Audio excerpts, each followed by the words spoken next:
Halo Bapak Ibu, saudara-saudari sekalian, lovers and haters, salam cerdas Indonesiaku. Jumpa lagi kita pada kesempatan kali ini. Bagi Anda yang belum subscribe channel saya, silakan subscribe channel saya.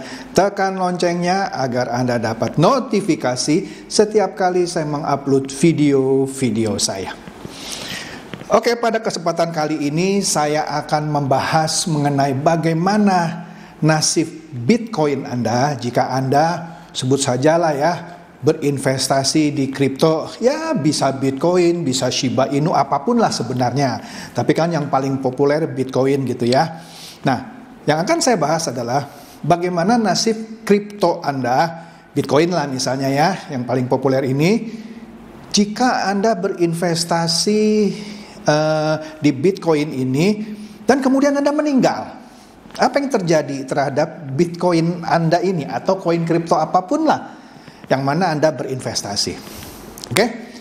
Sebelum saya masuk secara detail mengenai nasib cryptocurrency Anda ketika Anda meninggal dunia, ada baiknya juga saya bahas dulu jenis investasi atau aset apapun yang Anda punya jika Anda meninggal dunia, gitu ya.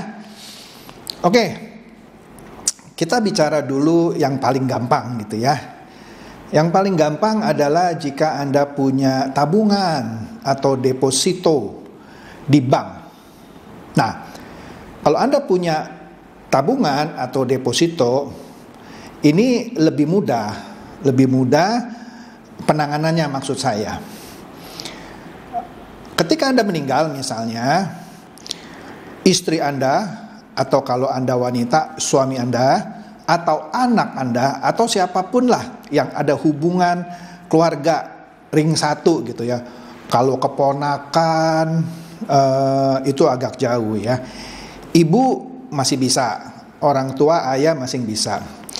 Itu bisa ke bank yang bersangkutan menunjukkan surat tanda kematian atau akta kematian Anda ya, kemudian diajukan ke bank. Tapi biasanya untuk memindahkan Anda punya uang gitu ya ke rekening orang yang membawa akta kematian Anda, bisa itu ayah atau ibu Anda atau istri atau anak Anda, ternyata tidak segitu mudahnya. Karena begini, kalau sang ibu atau gini lah, sang istri lah ya, datang gitu ya. Kalau bank itu main sembarang saja memindahkan isi rekening Anda ke istri Anda ketika Anda sudah meninggal gitu ya, bisa saja bank itu digugat oleh anak Anda yang ternyata tidak cocok dengan istri Anda. Dia bisa menggugat, loh, kenapa nggak nanya-nanya kita dulu gitu. Oke? Oleh karena itu, memindahkan uang dari rekening Anda kalau Anda meninggal ke istri Anda, umpama Anda pria gitu ya, atau ke anak Anda, tidak segampang teorinya. Yang paling ideal adalah sebelum meninggal Anda harus buat surat wasiat. Biasanya dengan bantuan notaris yang sudah menyatakan jika Anda meninggal maka uang Anda kah, deposito Anda kah, rumah Anda kah, atau apa saja itu akan dibagi ke siapa saja. Misalnya Anda punya istri dan 2 orang anak, kemudian Anda sebutlah di surat wasiat itu, misalnya istri Anda dapat 40%, kedua anak Anda masing-masing dapat 30-30, atau berapapun lah terserah Anda. Anda tuangkan ke surat wasiat itu yang dibuat di depan notaris, dan ketika Anda meninggal maka bank tinggal diberikan surat wasiat itu dan akta kematian Anda, maka akan lebih mulus prosesnya. Oke? Tetapi masalahnya adalah kalau Anda punya tabungan dan atau deposito tetapi keluarga Anda nggak tahu di bank mana Anda punya tabungan. Kan ada yang seperti gitu ya. Di bank mana Anda punya deposito, besarnya berapa gitu ya. Nah, ini menarik, sehingga ketika Anda meninggal dunia, keluarga Anda, baik itu istri atau anak Anda, tidak tahu uang Anda ada di bank mana saja. Apalagi jika uang Anda ada di beberapa bank. Nangkep poin saya? Oke? Begitu juga kalau Anda misalnya punya asuransi, bagus, punya asuransi jiwa, kesehatan dan jiwa biasanya. Atau ada juga cuma asuransi jiwa. Tapi istri Anda atau anak-anak Anda tidak tahu bahwa Anda punya asuransi itu. Sehingga kalau Anda meninggal sebenarnya ahli warisnya sudah disebutkan. Nah, menariknya kalau asuransi Anda tidak perlu lagi akta notaris. Karena di polis asuransi biasanya sudah dibuat dari awal siapa ahli warisnya ketika Anda meninggal dunia. Bisa saja ahli warisnya itu bukan anak Anda loh. Ya, keponakan Anda, karena Anda lebih percaya keponakan Anda daripada anak Anda. Bisa kalau di asuransi. Dan nanti ketika meninggal, selama si keponakannya itu sudah diberitahu, maka dia yang berhak. Nggak perlu lagi pakai notaris, tidak perlu lagi proses yang bertele-tele. Oke? Kemudian bagaimana kalau dengan properti, real estate, segala macam. Nah, ini lebih kompleks ya. Ya, Anda tetap perlu punya perencanaan pewarisan. Kalau dalam bahasa Inggrisnya estate planning. Yang Anda sebutkan, kalau Anda meninggal maka properti yang di Pondok Indah misalnya Anda berikan kepada istri, yang ada di Pondok Jagung kepada anak Anda yang sulung, yang di Pondok Aren anak Anda yang bungsu misalnya. Oke?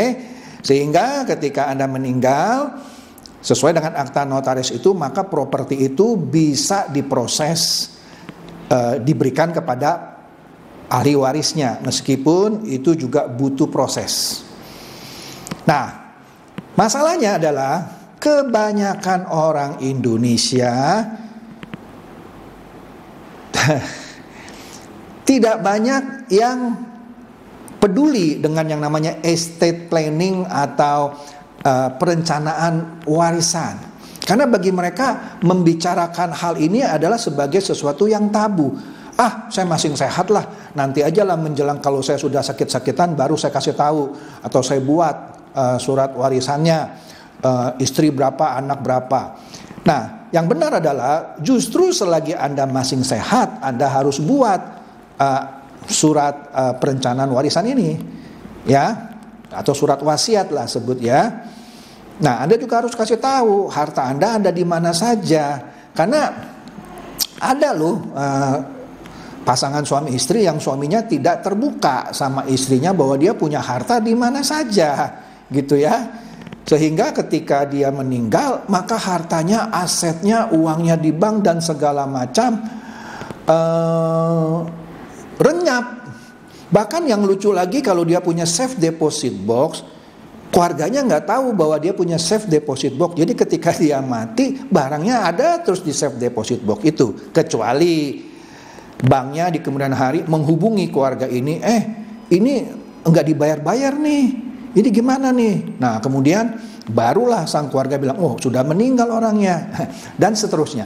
Hal-hal seperti ini banyak terjadi. Maka tidak heran kalau di hampir semua bank ada akun-akun orang yang sudah meninggal yang akhirnya tidak bisa diakses.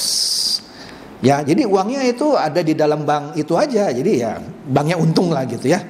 Nah, inilah kelemahan orang-orang kita yang tidak seperti orang-orang di negara maju yang sudah menyiapkan warisan bagi anak cucunya mungkin. Ya. Orang kita kalau bicara soal warisan sepertinya tabu. Padahal itu sesuatu yang harus dilakukan ketika Anda sehat, karena Anda tidak tahu kapan Anda meninggal. Oke, bisa setiap saat. Nah, kembali lagi mengenai aset kripto, misalnya Bitcoin lah ya. Apa yang harus Anda lakukan? Nah, perlu dicatat bahwa aset-aset kripto ini adalah sesuatu yang decentralized. Ya, kalau Anda menabung di bank itu namanya centralized. Ada bank yang mengontrol Anda punya aset, Anda punya tabungan, deposito. Kripto itu decentralized, ya. Oleh karena itu Anda juga perlu memasukkan ini ke dalam rencana warisan Anda, ya, dan menunjuk orang yang Anda percayai untuk meneruskan atau memiliki aset kripto Anda itu, ya, ketika Anda meninggal. Banyak cara ya, tapi saya berbicara yang sederhana saja ya. Begitu juga soal tabungan, kecuali properti ya. Properti itu memerlukan penanganan yang benar-benar secara hukum teratur dan terukur. Kalau tabungan sederhananya, kecuali deposito ya. Tabungan sederhananya begini, umpama Anda cuma punya tabungan gitu ya, nggak punya deposito.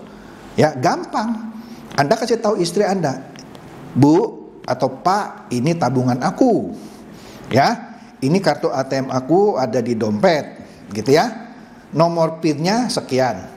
Kalau aku meninggal, ya sudahlah, daripada repot-repot ke bank, setiap hari kamu tarik aja 25 juta melalui ATM, misalnya, gitu ya. Jadi Anda nggak usah repot-repot ke bank bilang, nih suamiku atau istriku sudah meninggal, saya mau transfer ke akun saya. Kan agak repot prosesnya. Anda bisa ambil saja uang yang meninggal itu setiap hari melalui ATM, ya, nggak usah ke counter, ke ATM aja, itu paling gampang lah. Tetapi bagaimana dengan kripto sekali lagi?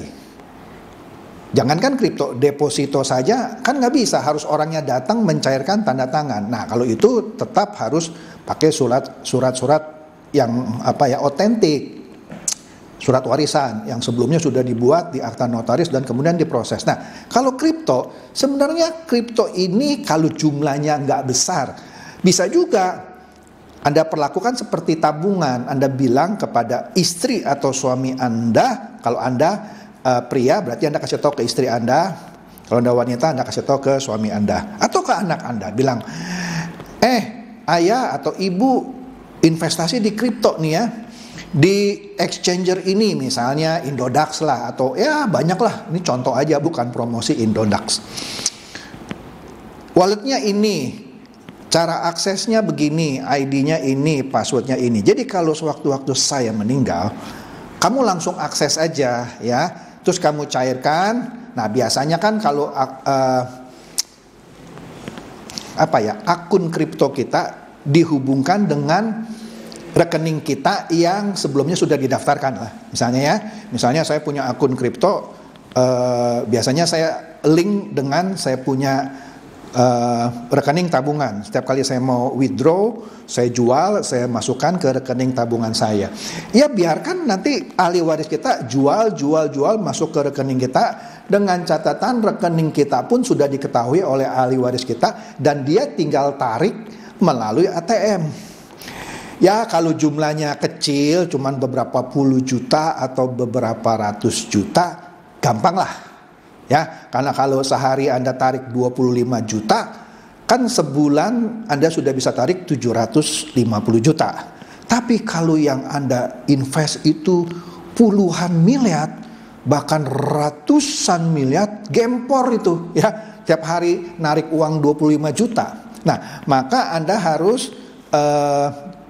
perlakukan itu seperti Anda punya properti yang besar. Ya, Anda harus membuat planning ya. Nah, perlu diketahui ya, tidak semua crypto exchange ya yang bisa melakukan transfer of debt. Maksudnya begini, ada crypto exchange yang ya beberapa lah, saya nggak mau sebut atau nanti dibilang promosi gitu ya, yang memungkinkan Anda hubungi crypto exchange itu sebelumnya Anda masuk ke dalam sesuatu yang namanya akun transfer of debt, atau yang mana Anda minta untuk dibayarkan atau ditransfer ke rekening yang lain ketika Anda meninggal. Tetapi ya, catatan sekali lagi, tidak semua crypto exchange punya fasilitas ini. Jadi Anda harus tanya dulu, kamu punya nggak yang namanya transfer on debt, yang bisa Anda transfer ke rekening yang saya maksud ketika saya meninggal, ya, atau namanya juga payable on debt account. Kalau dia tidak ada, nah Anda harus pikirkan itu bagaimana untuk menyelamatkan aset kripto Anda. Ingat ya, ini decentralized ya, bukan centralized. Ya. Nah, oleh karena itu, ya, makanya kalau Anda punya akunnya itu isinya besar, banyak gitu ya, itu Anda harus hati-hati. Begitu juga kalau Anda mau nanti yang mengeksekusi itu bukan hanya satu orang. Misalnya bisa 2 orang atau bisa 3 orang. Contoh, Anda kasih ke, misalkan Anda sebagai suami, ahli warisnya adalah istri dan kedua orang anak ini. Anda harus pastikan istri dan kedua orang anak ini adalah orang-orang yang cocok, yang akur. Karena bisa saja antara ibu dan kedua anak ini nggak akur, sehingga nanti begitu Anda meninggal mereka saling memperebutkan itu. Anda punya aset. Jadi Anda harus pilih orang-orang yang benar-benar Anda yakini, Anda percayai nanti kalau Anda meninggal, merekalah yang bersama-sama akan mengelola aset Anda. Dan ini nggak gampang, oleh karena itu yang namanya warisan ini setiap tahun atau setiap saat lah bisa Anda revisi. Jadi misalkan ketika Anda bikin surat wasiat, Anda ketahui istri Anda dan kedua orang anak Anda ini akur. Tapi di tengah jalan misalnya ribut gitu ya, ada seorang anak yang kurang ajar sehingga misalnya tidak diakui lagi sebagai anak, misalnya, kan suka ada yang begitu ya. Nah, disitulah Anda harus merubah akta warisan Anda, ya. Sebab kalau tidak, nanti ketika Anda meninggal mereka ribut, wah susah itu cairnya ya, susah pindah tangannya ya. Nah, ya kira-kira gitu ya. Kalau di luar negeri memang ada jasa juga ya, jasa di mana Anda sebagai pemegang aset kripto ini ya, ada yang pakai jasa pihak ketiga yang mana memungkinkan Anda memakai jasa pihak ketiga itu untuk mengatur pendistribusian aset kripto Anda kepada ahli waris yang Anda tuju, yang Anda tunjuk maksud saya ya, ketika Anda meninggal. Tapi di Indonesia saya tidak tahu apakah hal seperti ini ya ada ya. Kalau di luar negeri misalnya ada yang namanya kasa, ada yang namanya trust first, dan juga ada safe haven ya, yang memberikan solusi membantu orang-orang ini membuatkan wasiat gitu ya, untuk para ahli warisnya mengakses aset kripto mereka. Saya tidak tahu di Indonesia apakah perusahaan-perusahaan seperti ini ada. Kalau di luar negeri ada, ya. Tentu ada biaya yang harus Anda bayar, ya. Oleh karena itu, kembali lagi sebagai catatan, setiap tahunnya ada saja orang yang meninggal tetapi asetnya, dalam hal ini ketika kita bicara aset kripto lah ya. Kalau aset yang bank, properti lain sudahlah kita nggak bicara. Kita senang bicara aset kripto. Banyak yang akhirnya tidak bisa diakses karena ahli warisnya tidak tahu pertama kali bahwa pasangannya, anggota keluarganya punya aset kripto. Wah, ini paling bahaya. Paling bahaya. Kemudian siapa yang akan menikmati aset kripto ini? Ya tidak ada, akhirnya mati aja begitu, tidak ada bisa akses. Ya. Tidak ada yang bisa akses. Oke.